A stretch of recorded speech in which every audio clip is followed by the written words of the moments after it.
Good morning. Good morning. How the devil are you doing this fine day? Some of you people have been here for hours. Absolute hours. Gary Muirhead was here at 6 this morning, closely followed by Peter McKenna. Morning, Gary. Technically, I was here first, about 15 hours early. How are you, pal?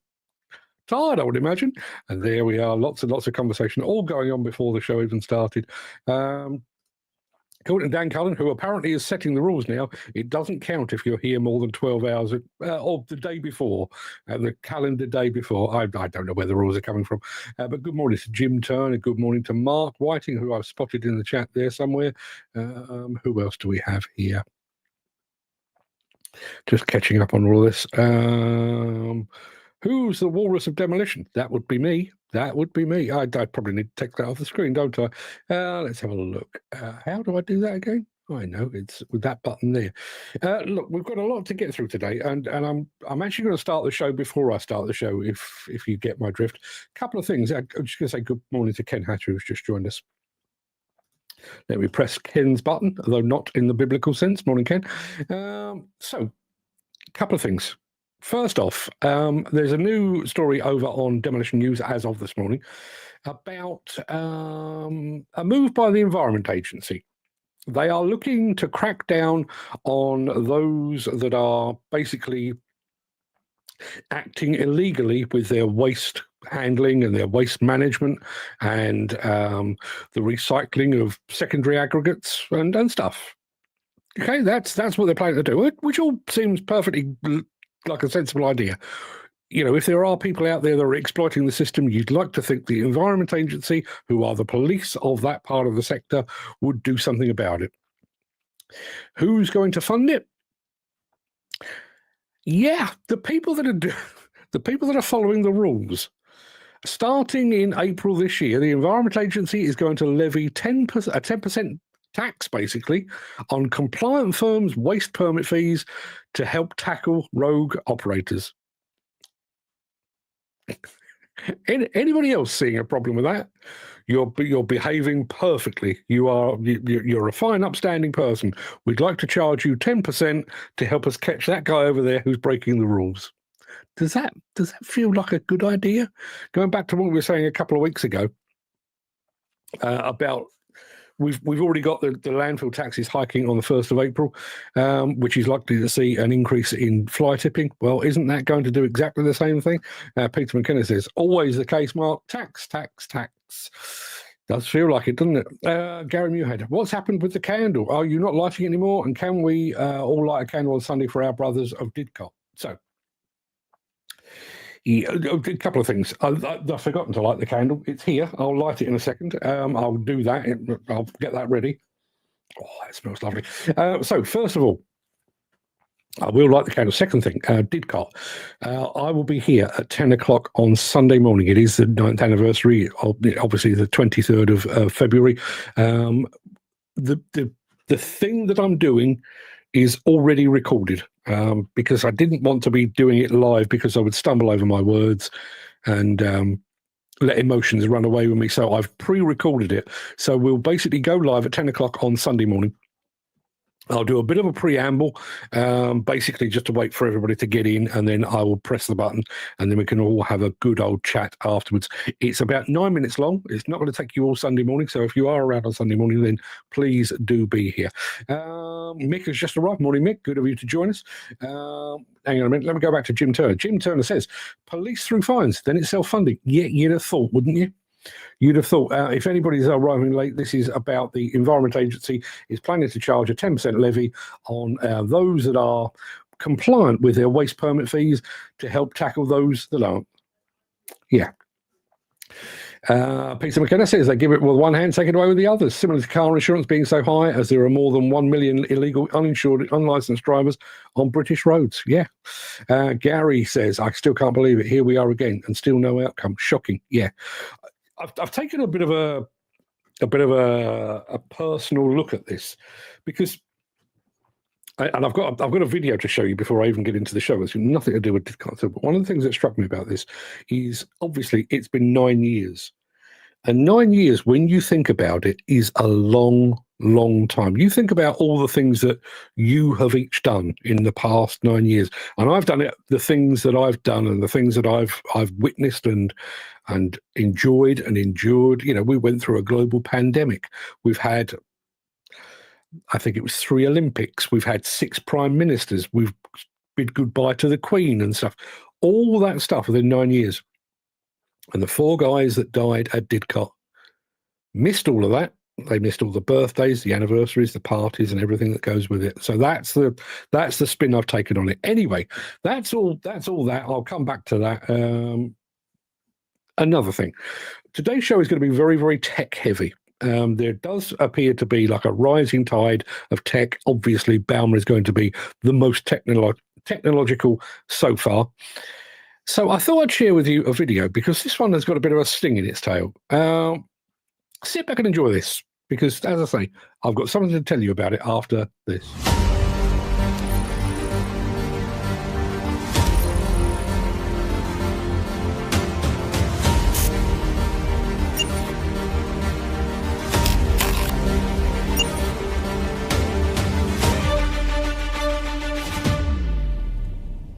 My name's Clayton Franklin, Chief Engineer and founder of Electric Power Conversions Australia. Here at EPCA, we retrofit diesel mining equipment into full battery electric. I have 25 years mining experience. A lot of that's been in batteries in the renewable industry. We've now got the world's highest energy density full battery electric mining truck sitting right here behind me. The engine in the truck is more powerful than a diesel engine. A diesel engine that came out of this truck was 1,000 horsepower, and what we've put into the truck is 1120 horsepower, and then we've also got a better torque curve. The diesel is 4,700 newton meters, the electric truck is 5,200 newton meters. The efficiency for this truck over a diesel or even a hybrid is its battery and its inverters and its motor.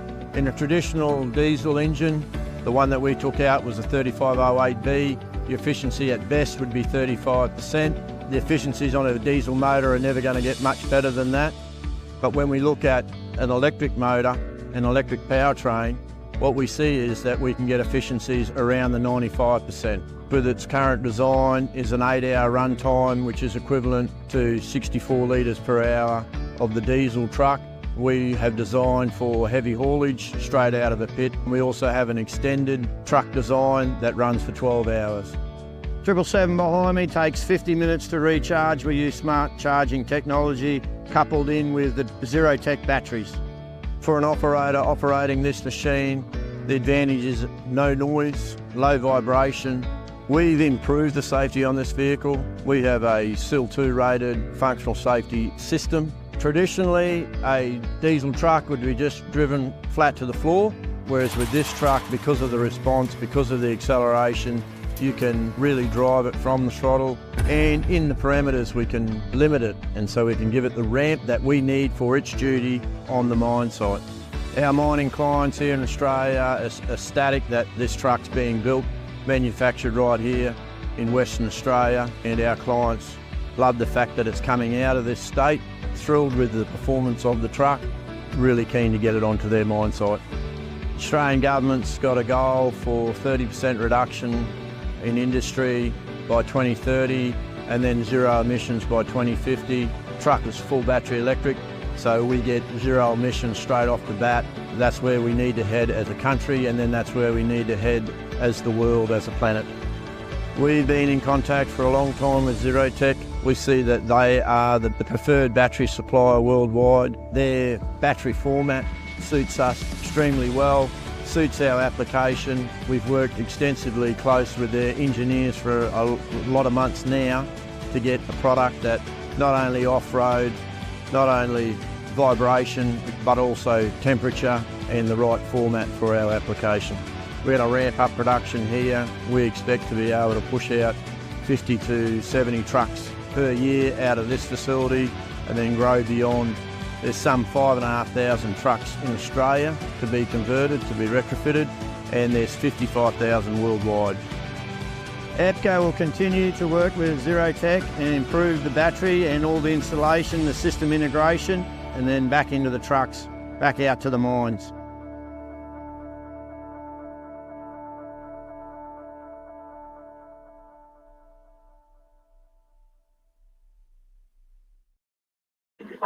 Right. Let me deal with the comments first. Ken Hatcher says, wow, I agree. Nice colour, said Dan Cullen. Gary Muirhead says, John Deere Green. I agree. Some talk on that. Absolutely. Wow, fantastic, Peter McKenna. Wow, that's impressive, Ken Hatcher. Let's have a look. Every schoolboy's dream, indeed. Every plant porn addict's dream to drive a brute like that. Yep, absolutely. I'll come back to the comment from Gary there. So, just to be clear, Cat 777 took out a diesel, made it cleaner, more powerful, and about twice, 3 times as efficient, using batteries developed by an Irish company called Zerotech, who have just appointed liquidators. Got out of business. There you are. And I'm going to be talking about all things tech related at the end of the show. You've got all of that tech, all of that capability. I mean, the guy there was talking about potentially 5,000 trucks around the world. I don't know how much it cost to do a conversion on that. And yet, now the company Zerotech were not helped by the fact that they had a fire at their facility in Ireland a while back. But imagine that. You're on the cusp. You're on the cusp of a revolution. And that's where you ended up. Chris Ford's just joined us, says, morning, you're losing the will to live with BT. You couldn't make it up. My schoolboy's dream was nothing like that, but you can't beat them big. Yeah, my schoolboy's dream was somewhat different to that as well. It mainly involved Joanna Lumley, but that says it all. How on earth is that? I don't know, Dan. I don't know. Is Anne in the broom cupboard with you? I'm sure we heard her as the clip finished. Anne? My wife is Ruth. Oddly enough, my mother-in-law is called Anne. She's not in here either. There are 2 women rigid truck drivers in Barden Quarry near Leah Lancaster. Not sure what that's got to do with anything. And Garvin, mostly digger, says the bleeding edge of technology. Indeed. And Diamond, thank you very much. Yes, all makes sense now. No, she's not. She's on the phone next door. Quite loudly, I have to say. Quite loudly. Gary said this, I wonder if they could use a trolley arm fitted to help charge on site. Quite possibly. I don't know enough about the tech on that Zerotech battery, but you would have to think somebody's going to have to swoop in there. I'd like to think it'll be Z-Quip. May have a word with them later. Mick, morning Mick, says, funny enough, I watched a film last night about how the tyres are made for those. Jesus, the amount of rubber that goes into them is unreal. Yeah, I bet it is. And they go through tyres on a fairly regular basis. Yeah. So yes, should we actually start the show now? I think we probably should. I'm going to, without further ado, roll the intro, post the question of the day, and get today's show on the road 15 minutes after it was due to start.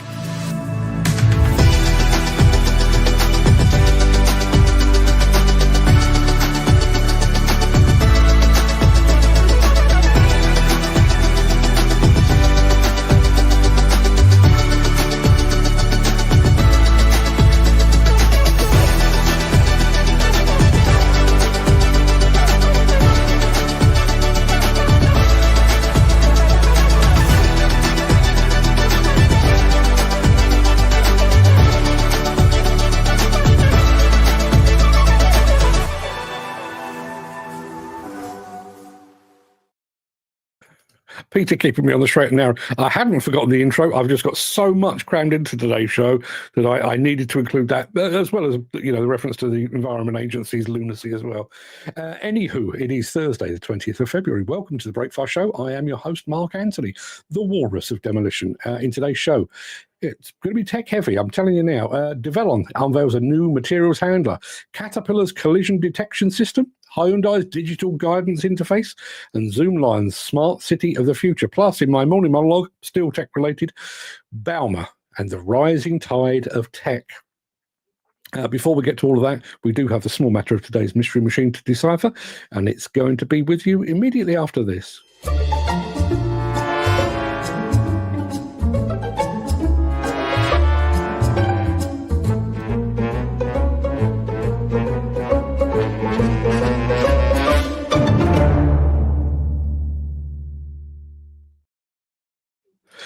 I was watching the Lenny McLean movie last night and keep saying, John. Yeah, it is a Cockney thing. Absolutely. Interesting point. my ex brother-in-law, my sister's ex husband, big mates with Lenny McLean. Yeah, actually drove Lenny McLean to one of the Craic funerals. You make of that what you will. I'll come back to that. I'll come back to all of that because there's a weird one coming there from Peter. I'll come back to it. Let me take that away very, very quickly. Mystery Machine. I have had the paint box out again. The colour that you're about to see is not the proper colour. As always, we are looking for a make and a model. If you would be kind enough to provide that. I've actually won the last 3 on the trot, and I don't think today's is particularly easier. We had a lad called John whose nickname was Toilet. Well done. Well done. Yes. Let me take that away, and I'll remind you of the question of the day quickly.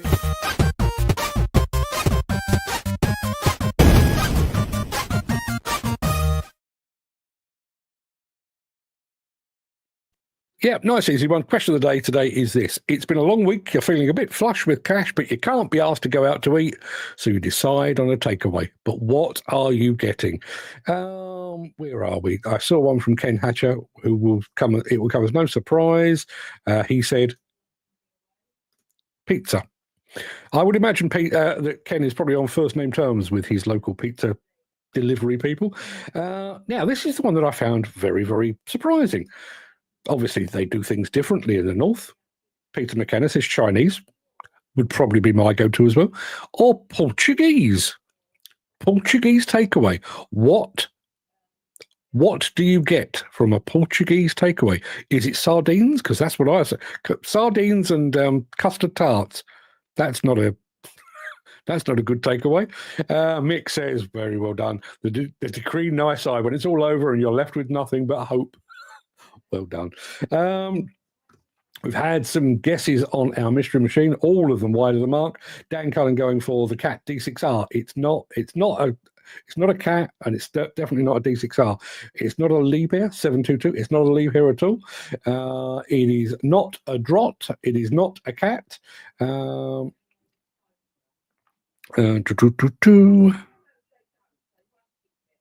Going back to, I'll show you a bit more of that in just a moment, but I'm going to go back to this. Chris Ford says, the one that's free, as long as I don't have to cook it, I'm game. Yeah, indeed. Chips, if you're out. Chinese, if at home. Chips. Do you know, we had obviously my other half is doing a lot of running around at the moment after the sad passing of her father, so she's sorting out funerals and wakes and all the things that go with it. Got to about 8 o'clock the other night. Neither of us had eaten. So I literally stopped off and got a bag of chips. Just a bag of chips. No fish, no saveloy, no battered sausage, no deep fried haggis, Gary. None of that. Just a bag of chips. And man alive, that's some good stuff. Chicken and burgers, extremely spicy. Yeah, you do like your spice. I remember you saying that. Gary Muirhead says Italian food. We've got an amazing little Italian restaurant locally. Yes, I'm coming to sample that at some point. Mystery Machine. Dan is going for the Komatsu D39 EXI-24. Very precise, but very, very wrong. Let me show you a bit more. Yeah, that looks like a wheel to me. Yeah, keep the guesses coming. It is time for this.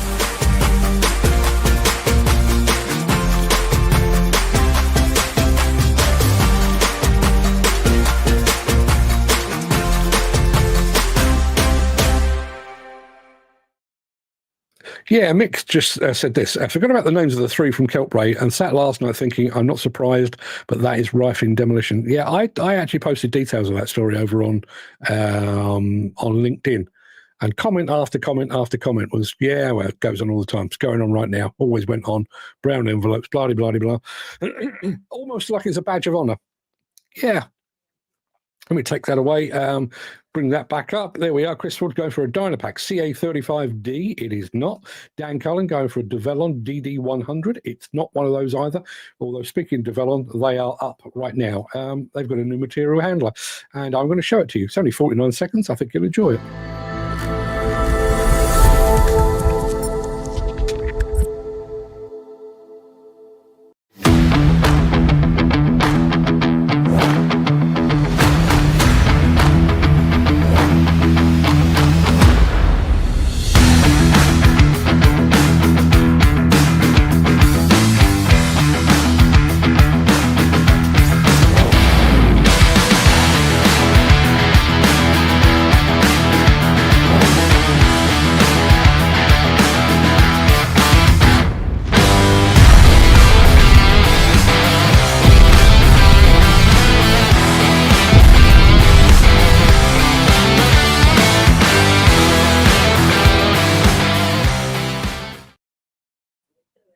Can't help thinking that gooseneck would make a really good insult for somebody. Just saying. Dan Cullen going for the JCB 531-70. It's not. And Peter McKenna going for the Jung Heinrich EFG 425K. It's not one of those. Let me show you a smidge more. There you are. Hope that helps. Take it away for a second. Gary Muirhead says, did you get a buttered roll with your chips to make a chip butty? I didn't get a buttered roll, but we do generally have in this house we generally have some quite nice bread, sourdough bread and all that, but not for this. We also have, I don't know, what is it, a Warburton's or something like that, cheap and nasty, bleached all to buggery, bit of that, butter, loads of salt and vinegar on the chips, roll it up, bosh, happy days. Mick says, if one certain person put the out of them gets porridge, he will not be able to handle it, no matter all the bravado he used to show. Yeah, I agree. And I tell you one thing as well, and this is not me saying it, although, it doesn't come as any great surprise. I think one or possibly two people said on there last night, there is more to come. That this may not end at Keltbray. Let me take that away. Bring up the mystery machine again, because we've got Dan Cullen go for a Sani STH 1256A. It's not. Chris Ford going for a Manitou MLA T516. It's not one of those either. Gary Muirhead, let me take this away just very quickly. We just put in a £5 million order for new Develon equipment, trucks, excavators. Wow. Although, did you see a couple of days ago, I meant to mention it on the show and I just got waylaid with something else. Bowles Rental, Boels, I think they're a Dutch rental company, just placed a £65 million order with JCB. Yeah. Jim Turner says, not just brown envelopes, people get a lot of work done in exchange for the right decisions. It's less traceable than cash. Indeed. Mick says, oh yeah, we don't know it. The mouth runneth over from one. Ain't that the truth? Right, okay, going back to the mystery machine. We've got this. We've got a Hitachi ZW220-7. It's not. A JLG 1644. It's not one of those. Let me show you a smidge more. Yes, quite obtuse, this one, isn't it? Not your everyday machine, and also not the right colour. Good morning to Joe Brown Construction Company, LLC, all the way from the mighty United States of America. Good morning to you. Peter McKenna going for a 411 Wastemaster. It's not one of those either. It looks like I've got you stumped, at least for the time being. While you're figuring that out, I'm going to play this because then we're going to start the tech rundown. If you are enjoying this episode, please consider supporting the show. You can leave us a tip at buymeacoffee.com/demolition news. Very quickly before I do that, there we are. Dan Cullen saying the LUL 644E-42. I don't even know what a LUL is, but it's not one of those. Here we are. There's a little bit more. We now know it has wheels at both ends. Gapu the Hunter just said, hello to you too. I don't know if he did it with that accent, but that's what he said. Gary Muirhead going for the O&K L2 25.5. It's not an O&K either. Now, we are going to be talking tech today. I'm going to start with this from Caterpillar.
Getting ready to head to your location.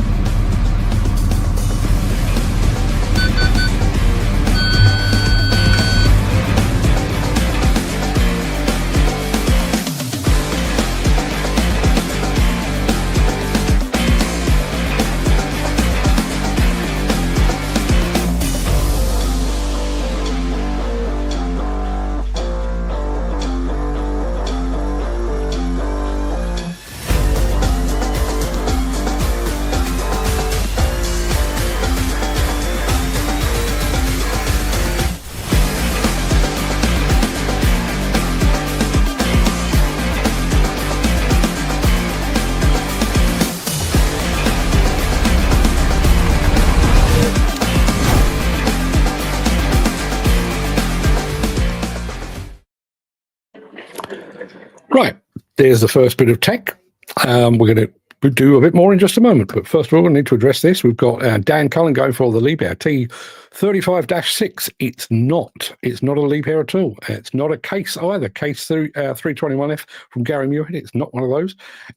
As I say, definitely not a Liebherr, and it's not an XCMG XR1585-C. It's not an XCMG either. There you are. There's a little bit more. That's not particularly helpful, but that's what it's all about. Keep the guesses coming. Back with you with more tech in a moment. Since the finance bill came into effect in April, the construction industry has seen a surge of fuel thefts. The rising cost of living has placed an additional risk of theft by employees and contractors, as well as opportunistic thieves. By using diesel dye and placing warnings of its use, you are sending a clear message that this is your fuel.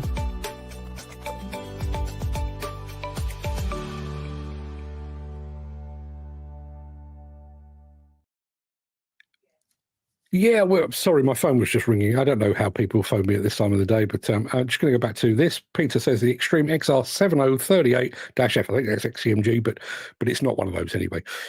Yes, we are talking tech, aren't we? This time we're going to be talking tech from the fine folks at Hyundai, like this. 2DMG Plus is HD Hyundai Construction Equipment's digital guidance system for excavators. An advanced system that allows operators to view real-time reference data through sensors and monitors mounted on the equipment. With 2DMG Plus, operators can set reference points and input target depths or slope angles, enabling them to perform excavation, leveling, and sloping with precision based on reference information. This built-in reference feature minimizes the need for additional work due to over-excavation and replaces the need for personnel to work near the excavator to check grade, enhancing job site safety. The system provides an intuitive real-time bucket animation on the monitor screen, allowing operators to easily monitor bucket positioning and reach target surfaces quickly. It includes basic settings for depth and slope, and within slope mode, operators can set gradients by inputting depth and distance measurements. Additionally, the E-bound function lets operators establish virtual boundaries, triggering an alert when the equipment approaches hazards like overhead power lines or underground gas and electrical pipes, thereby reducing collision risks. 2DMG Plus digital guidance system is a proprietary technology from HD Hyundai Construction Equipment and offers a variety of advantages. First, it integrates seamlessly into the native cluster display, allowing for one-touch switching between the home screen and 2DMG Plus display, while a standard second monitor can be used continuously for the rear camera. Second, the left joystick enables reference point setting and release with the touch of a button, allowing for easy updates when in motion. Third, the components of 2DMG Plus, such as sensors and harnesses, are factory installed with an optimized equipment layout, undergoing rigorous quality assurance and accuracy calibration tests before delivery to customers. Hyundai 2DMG Plus enhances operator convenience and is designed for effective use in diverse work environments. It employs proven angle sensors from Trimble, delivering reliable reference information, and allows for upgrades to Trimble's 3DMG by maintaining compatibility with the existing sensors and harnesses. The alert intervals vary based on the distance to the target point, giving operators an audio cue to gauge the proximity between the bucket and the target surface while they work. The 2DMG Plus laser receiver connects with laser transmitters commonly used on job sites to maintain consistent reference points during equipment movement. The laser receiver is capable of front and side reception and is detachable for convenient storage. Using 2DMG Plus technology in comparable work environments demonstrably increases work efficiency.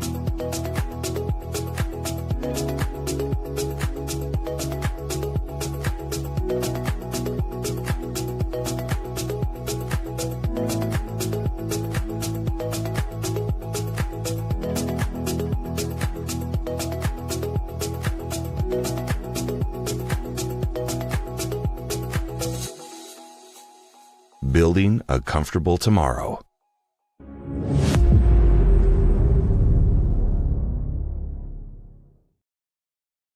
Loads and loads of guesses on our mystery machine, starting with Gary Muirhead, who reckons it could be a Hyundai HL948. It's not. It's not a Wiedemann. Chris Ford coming in with that. It's not a Bell. It's not a Doosan. It's not a Cat. It's not a Liebherr. It's not a New Holland. However, Mr. Cullen has got it. It took him 2 stabs. He went with that, first of all, the Senebogen 355E, which it is not. He then went with the Senebogen 340G, which it is. Dan Cullen back with a bang. There we are, DC3. So I think that edges you back into the lead. I think you were already in the lead, but edges you further ahead. Let me just show you what it looks like. There you are. That's how I made it look. That's how it's supposed to look. Well done, Dan. You saw through the colour scheme and you got the right answer. Congratulations, my friend.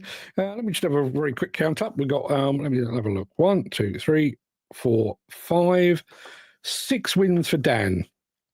1, 4 for me. Still a few days left. Might make tomorrow's really hard just to make sure I'm in with a shout. But it's down to a 2-horse race at this point. But well done, sir. Very, very well done. And Peter McKenna, you know, obviously magnanimous in defeat. Bog off, Mandangle. Senebogen hit my memory from a video. There you are. That's all it takes. Yeah, we've got, you know, we're doing the mission to Munich, and we're doing the various systems and products that are up for Innovation Awards. We've got one coming up, not now, but at the end of the show, from Liebherr. If it had happened, if any other company had done it, I'd have sworn it was some kind of April Fool joke. Stick around for that. Back after this.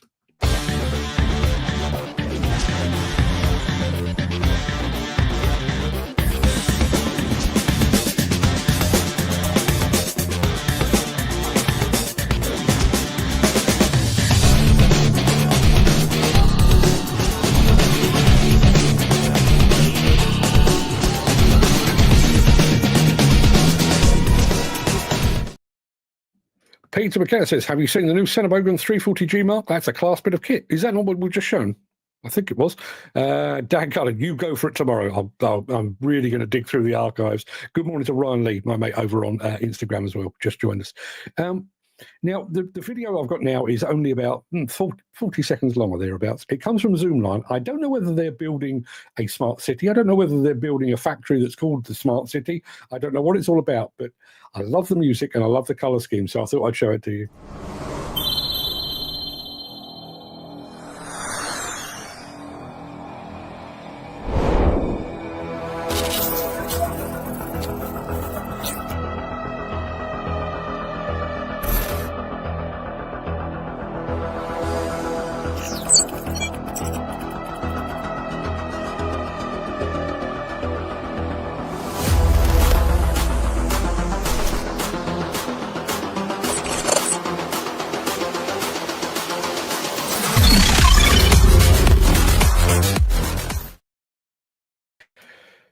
I don't know what that's all about, but I like it. What have we got? Somebody's just said something and it's just popped up and gone away again.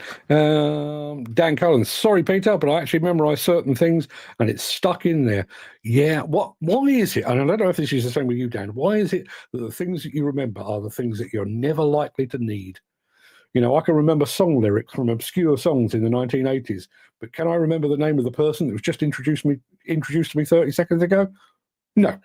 Gary Muirhead says, is there a dealer in the UK? There is. I think Zoomlion access equipment is available here, much the same as XCMG did. Dip their toe in the water with the access equipment and the other stuff follows on afterwards. Not seen any sign of an earth-moving equipment dealer over here as yet, but I think the access equipment is most certainly here and ready. It's Bauma time in a second. I want you to suspend all belief when I show you this, because when I saw it, as I say, I was convinced it was some kind of April Fool joke, but it's Liebherr, so anything's possible.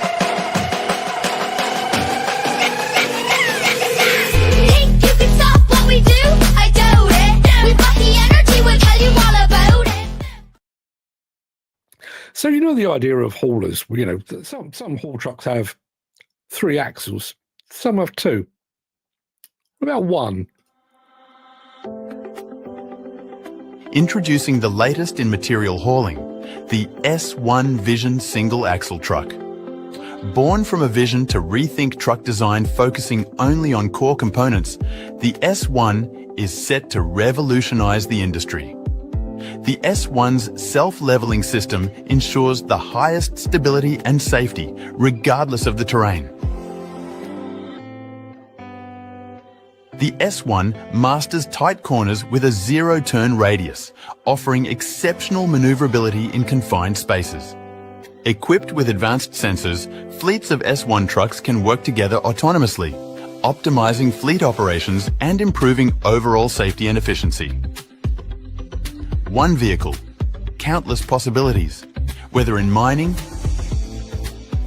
farming, or construction. The S1 Vision single axle truck demonstrates its strength and adaptability in every environment. Its payload is scalable and can range from 0.25 tonnes to 145 tonnes. Discover the S1 Vision, the future of material haulage.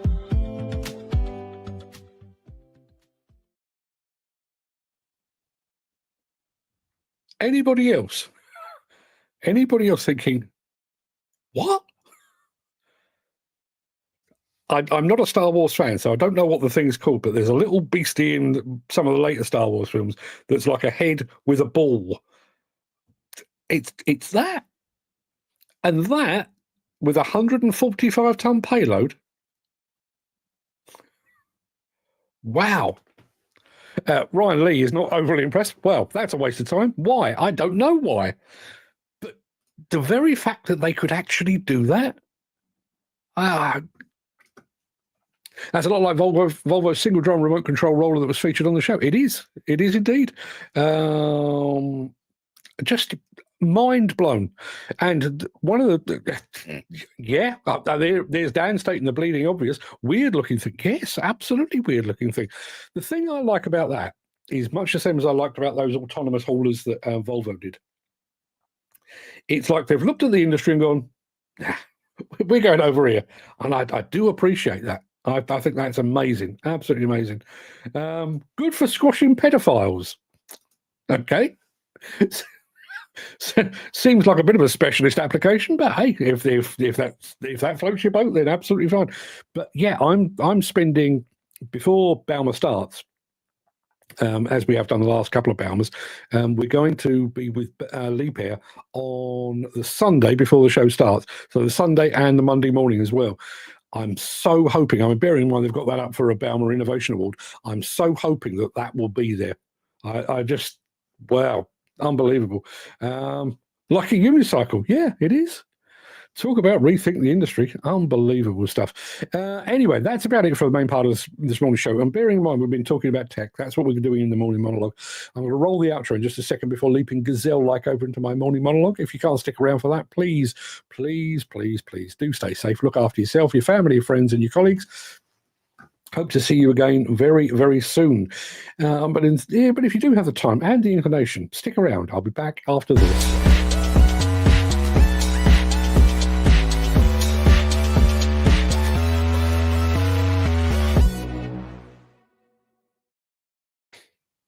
I can feel it already. The hum of anticipation, the quiet murmur before the turnstiles open. Bauma is coming, and this year it's promising to be the most technologically advanced exhibition the construction industry has ever seen. You can almost picture it now, rows upon rows of gleaming new machines, the whir of electric motors replacing the growl of diesel, hydrogen-powered equipment standing ready to reshape the industry, software systems that promise to make the work safer, faster, more precise. It's all there, shimmering on the horizon, a future so close you can almost reach out and touch it. Yeah, I can't help but wonder, who is actually reaching for it? Because for all the excitement, for all the grand unveilings and big promises, the construction industry has never been known for its rapid embrace of the new. We're creatures of habit. We trust what we know. what's been proven over decades, not what's just rolled off an assembly line with a brochure full of buzzwords. I've seen it time and time again. New innovations emerge and the industry nods along, impressed but cautious, like an old-timer at a job site watching a rookie fumble with a new tool.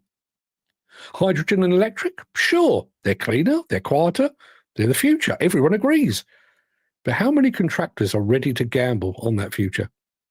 When deadlines are tight and margins are tight as steel, who's going to take a chance on a machine that doesn't have a decades-long track record? It's easy to get swept up in the spectacle of innovation. But when the dust settles, we go back to what we know. Diesel engines that have never let us down, machines that don't need a charging station, or a hydrogen supply chain that barely exists. It's not that construction is against progress, but we also know the cost of failure better than most. Regardless of the technology baked into it, a brand new piece of equipment that turns out to be unreliable isn't just an inconvenience, it's a potential disaster. So we hesitate, we wait, we let someone else take the first risk, and if they survive, we follow. I could already hear the sales pitches that will fill the halls of Bauma. This is the machine that will change the industry. This software will revolutionize safety. This is the future of construction. And I believe them, at least in theory. But there's a difference between showcasing a new technology at an exhibition and proving its worth on a muddy, high-pressure job site where failure isn't an option. Look at autonomous equipment. It's been talked about for years, but how many sites are truly running without human operators? How many construction businesses are actually investing in it beyond a handful of mining projects? The idea is great. The technology is real. But the leap from concept to industry standard is wider than most people think. Then there's the question of infrastructure. It's one thing to build an electric excavator, but it's another to ensure that job sites are equipped to charge it efficiently. It's one thing to manufacture a hydrogen-powered machinery, but another to develop the supply chain that makes fuel access seamless. The technology is ahead of the infrastructure in many cases, and until the two align, adoption will remain slow.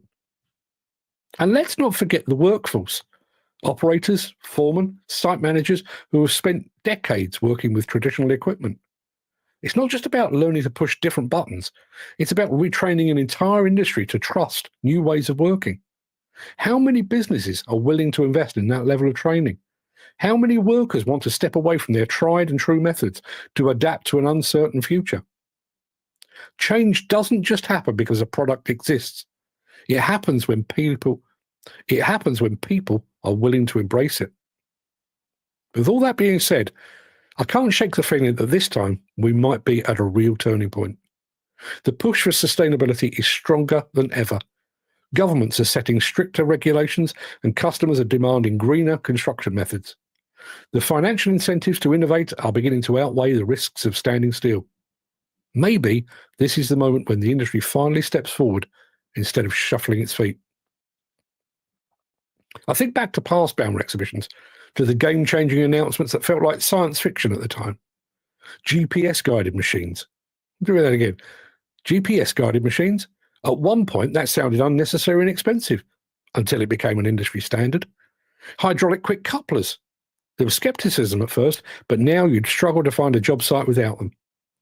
Change doesn't happen overnight, but it does happen, slowly, steadily, until one day what was once radical is just business as usual.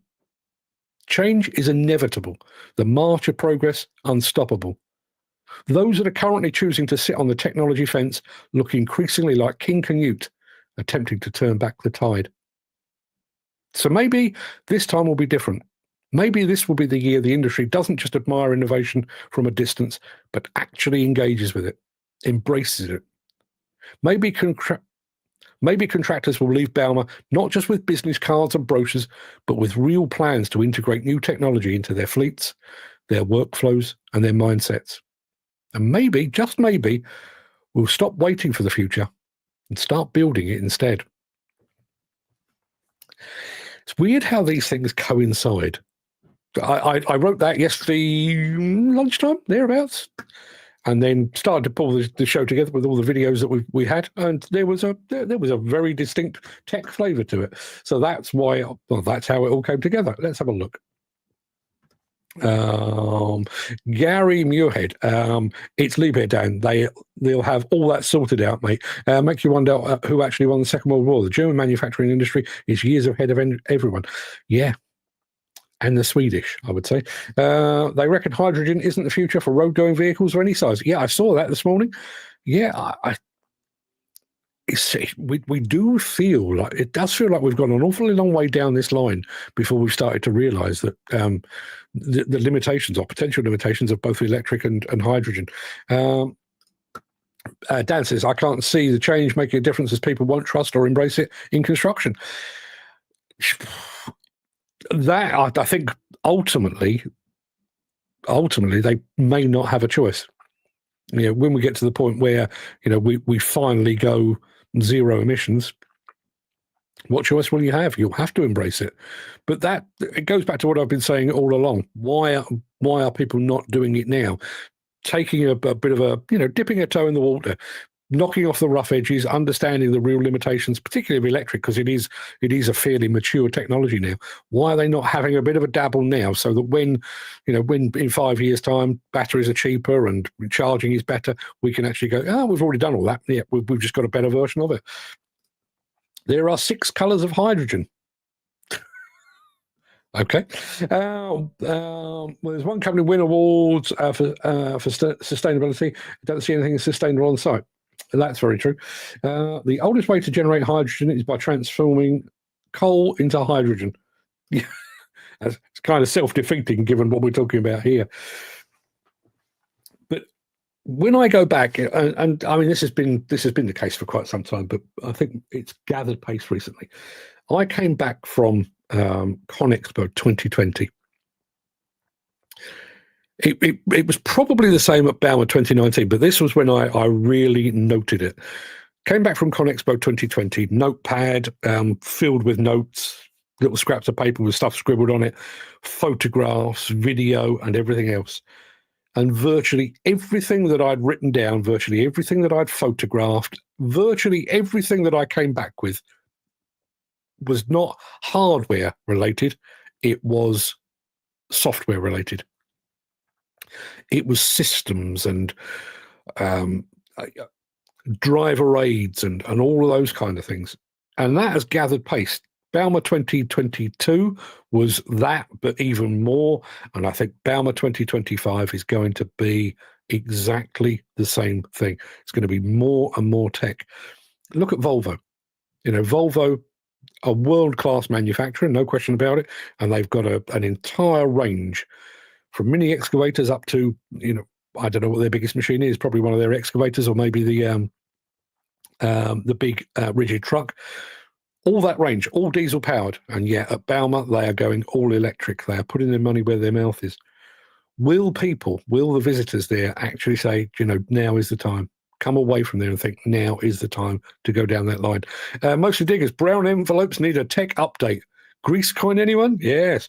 Maybe we need to go for green envelopes in future, given our love of green.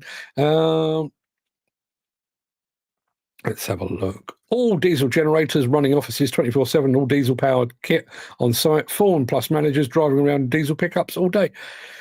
Not for long. Not for long. It ain't going to fly for much longer. It really isn't. Bearing in mind, we're already seeing the writing is on the wall as far as I'm concerned, particularly with the whole sustainability argument. You've only got to look at the experience and the methodologies that are being implemented in places where they take sustainability and zero emissions seriously. You look at Sweden, at Denmark, at Norway, at the Netherlands. All of the things that we are still umming and ahhing about, they're already doing it. You can go to Holland now and you can hire a hydrogen-fueled generator right now. Not in 5 years' time, and not when we roll out the network, when we learn how to produce hydrogen, when we work out how to transport hydrogen. No, today, right now. I've seen it, I've touched it, I've stroked it. It happens right now. You've got entire sites in Oslo and in Stockholm now that are entirely 100% emissions free. We will follow. Make no bones about it. We will follow. We will do it kicking and screaming to the very last minute, but we will follow. Good morning to Conquip over on Instagram. Good morning to Proform as well. They just said, "What's up?" And I'm saying, "Oh," I said, "What's up with you?" Or "What's that?" No, I'm not going to do that. That's very old. Let's have a look. Peter says, "I know a lot of site managers that now have electric cars. Have to say, hats off to Erith. I'm going back 8-9 years.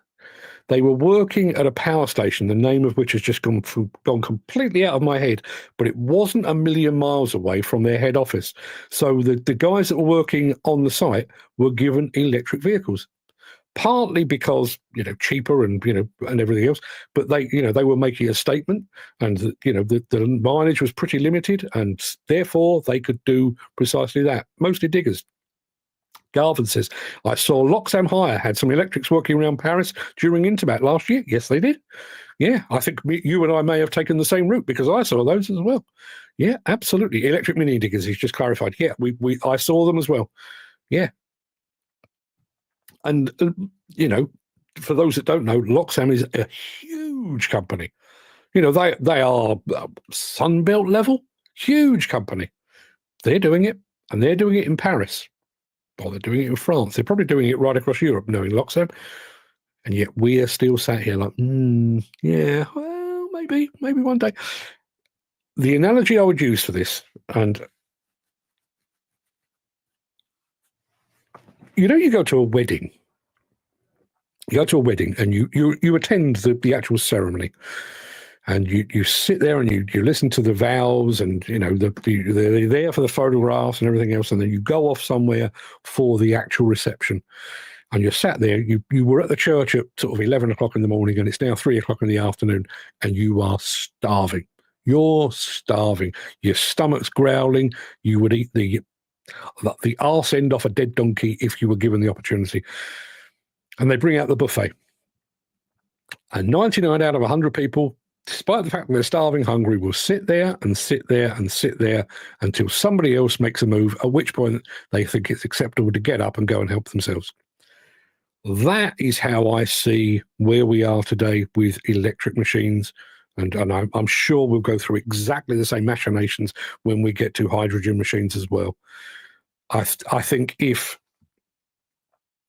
Sunbelt or Flannery or Lynch or Ardent or somebody like that, or True 7, invested not in one electric machine, not in two, but in 20, 30, 50.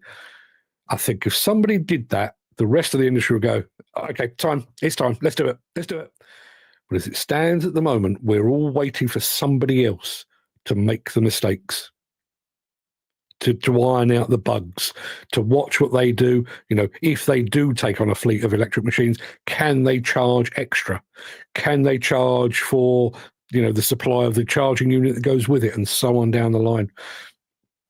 I feel they can and will not enforce it in certain areas, parts of the world. Country, it will be unavailable or compatible with remote working.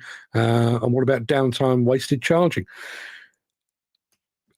You can say all of that, Dan, and you're absolutely right to raise it. We need to rethink. We need to rethink, much as Liebherr have done with that weird single axle hauler. We need to rethink the way in which we work. And as it stands at the moment, construction is always, always, always against the clock. Whether you're building houses, you're demolishing a building, whatever it might be, it's always against the clock.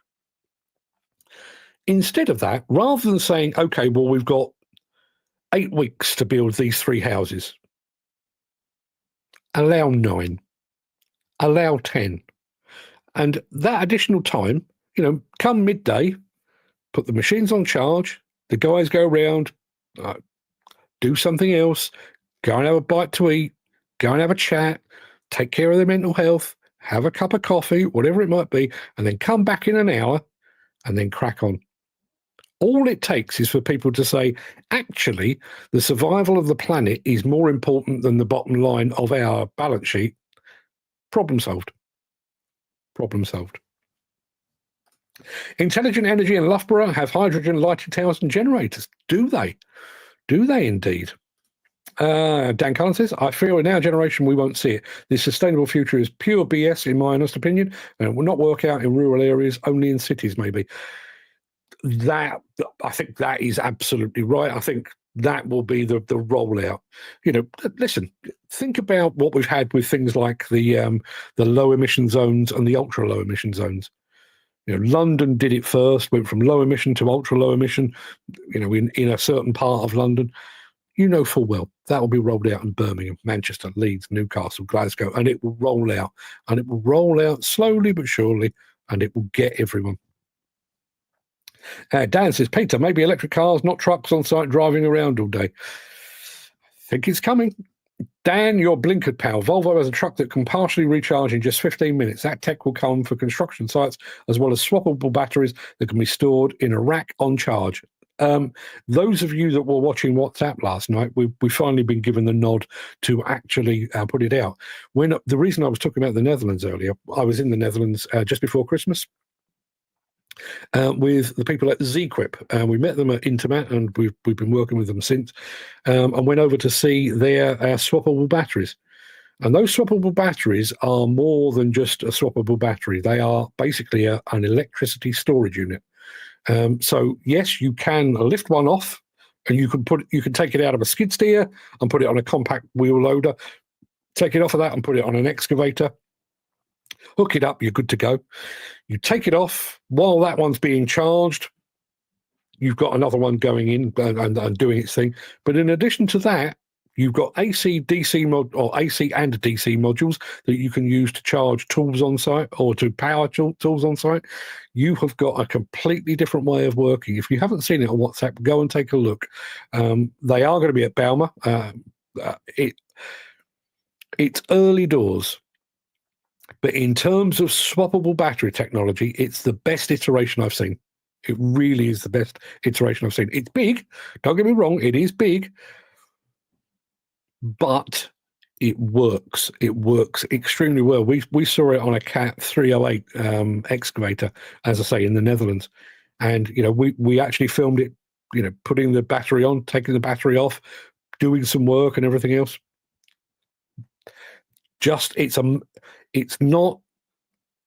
It's not really much of a change in terms of the way you work. It's more a change in your mindset. That's the biggest change. And once you accept the fact that if we are to help safeguard the planet, we need to think about these in a different way. Not a problem at all. Not a problem at all. Crazy Edits. Peter McKenna says trucks on the road can do a full 500 miles on a full charge. Yeah. He also says Webasto swappable batteries power a starred electrified excavators. I have to go and have a look at those. The DX165W electric has two 140 kilowatts power boxes installed, while the larger DX300 LC has three. Developed by ECE using Webasto components, the boxes are designed to be easily swappable. As I say, much the same as the ZQuip system. So they can be charged off the vehicles and swapped between them as necessary. Yeah. Yeah, and it is literally we saw it lifted on and off with an excavator. There's eyes on top of the battery with the ZQuip system. You just unhook it, lift it off, put another one in, good to go. And then that one goes on charge. It's pretty much seamless. And we saw it, I think we timed it about 4 minutes swapping out batteries. And that was, in actual fact, the guy that was driving the excavator had never actually done the job before. So I would imagine you probably halve that. Problem is, what if you're working on your own? How are you going to swap the battery if you're miles away from another machine to lift and you only have no way to charge it? Again, these are not insurmountable problems. They're not insurmountable problems. You know, who is to say that there's not somebody in the background now working on some kind of, an electric truck that pulls up, with a big old battery on the back and just zaps you full. Much as we have a fuel delivery now, you'll have a fuel bowser arrive, fill up your diesel tank. Well, what's to stop us doing that with electricity? It's not insurmountable. And bearing in mind what's at stake here, what's at stake is actually the planet and global warming and climate change and all that kind of thing. Dan says, I'm not blinkered. I know it's not going to work. It'll work in cities, yes, but not out in the back arse of nowhere. It may not happen in my time, but the back end or the arse end of nowhere is going to have to fall into line at some point. It really is.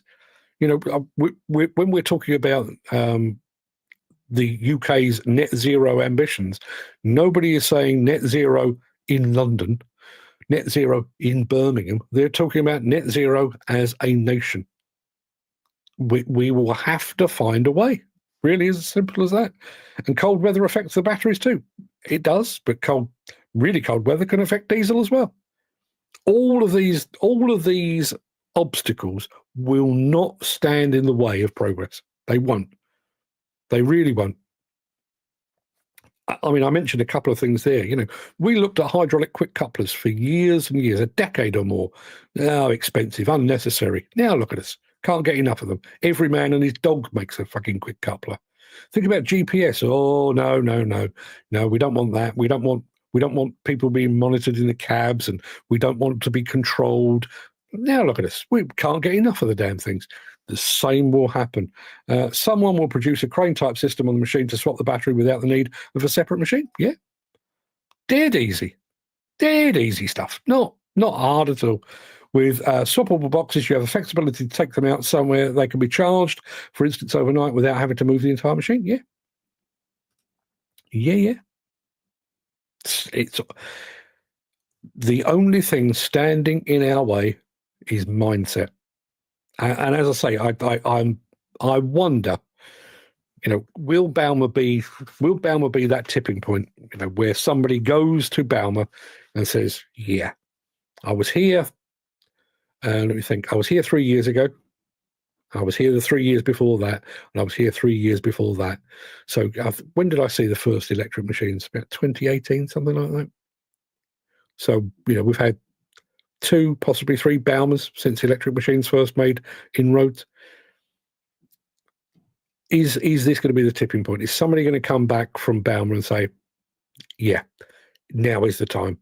I watched it early doors, wasn't convinced. I watched it mid-development, wasn't convinced.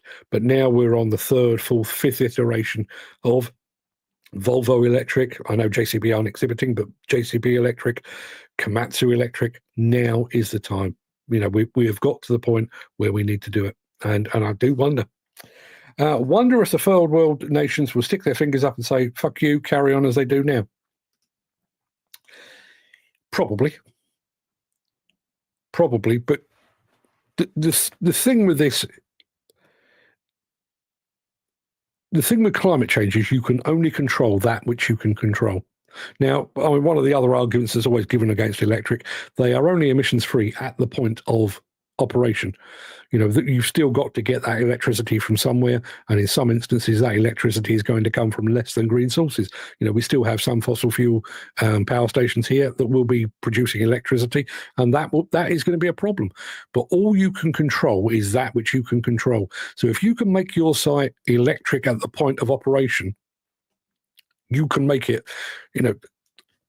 How that electricity came into being is not your concern, unless you're going to go into the actual generation process. Peter says, up until 12 months ago, I was blinkered with EV technology. I've had my eyes opened, and EVs are the future. Many more are open, and many more people are opening up to the reality. Yeah, and I keep coming back to this thing, and it's a thing. It's an expression that comes up in the tech sphere a lot, in computer terms, in electronics terms, but also in relation to EVs. Today is as bad as they are ever going to be. Battery technology today is as bad as it will ever be, because with each passing day, each passing hour, it will get better and better and better. It absolutely will. Obviously, Tristan Mays being the type of guy, he says, I've been asked if I want an electric car. I'm not a homosexual, so can't legally have one. Now, Tristan, I accept what you're saying there, but don't forget what I believe to be true of cranes. Cranes are a bit gay. Electric cranes have been around for decades on ports and in factories, but not all situations and sites can have electric cranes. Diesel is still king. It's a king whose crown is tarnished and it is due for replacement, is my belief. And ultimately, we can all throw up the obstacles. Oh, there's no hydrogen infrastructure. There's no clean way of generating power to put in your electric vehicles. There's no way to dispose of batteries, and all of these things we can put up. All of those things. You are King Canute stood on, which is the image that will go with this later on. You're King Canute sat on your throne at the edge of the ocean, saying, "Go back. Go back, the tide must turn, and you will drown." Did you just call cranes a bit gay? Yes, I did. And you know full well that I did. You've only got to look at, I don't know my cranes, but there's one. Is it called a luffing jib crane that's like that? It's like that. Tristan, it's like that. Can't wait for Bauma to set you right on this, he says. What, are you going to give me a big girly kiss? I'm looking forward to it already. Let's have a look. Peter says, similar in size and performance to Taguchi's diesel-powered TB216 compact excavator, the TB20E is powered on lithium-ion battery that offers up to 8 hours of continuous runtime. There you are. So the runtime thing is no longer an argument. And if Taguchi can do it, you can guarantee that sooner or later, Kubota and JCB and Volvo and Uncle Tom Cobley and all will do the same. The argument for that is gone. The real innovation is this. When operators require additional runtime, they can plug the TB20E's onboard charger into a power source and remain operational. Yes. Yes. Dan Culler says, I agree with Tristan. Don't do that. Don't do that. That's the path to ruin. Don't ever agree with Tristan. Right, people, I have things to do. I missed a phone call while I was doing all of that, so I need to go and pick up with that. Dan says, until the bigger nations of the world do something, will not make a difference on the world. We have been set back, no question about it. The orange fella will unquestionably have had a negative effect on all of this. But he won't be around forever. He won't be around forever. You know, I'm fairly sure that neither God nor the devil actually want the bloke, but sooner or later he won't be around anymore. The US will rejoin the whole environmental alliance, and they'll fall into line. And if our friends in China want to do business with the rest of the world, they'll have to. I mean, of all the people to fall into line, the Chinese should be first because they are absolutely pioneering some of this electric stuff. Dan says, but the runtime depends on what you're digging. It does, but it's as bad today as it will ever be. If we can get 8 hours today, it'll be 9 hours by the end of the year. It'll be 12 hours by this time next year. That's the way that's the way tech works. You know, they put it out in sort of beta form and they gradually make it better and better and better. Anywho, people, go and have a fine and splendid day. I've got to go and phone back whoever the hell was interrupting my show. I'll be back tomorrow with yet more of the same. Don't forget, we're also here on Sunday, 10 a.m. for our Didcot Memorial. So please, if you do have the time and the inclination, do be there for that. Until then, everybody, have a fine and splendid day. I'll see you all very soon. And Tristan, what's the crane that goes like that? Maybe you can tell me in person. See you soon. All the best.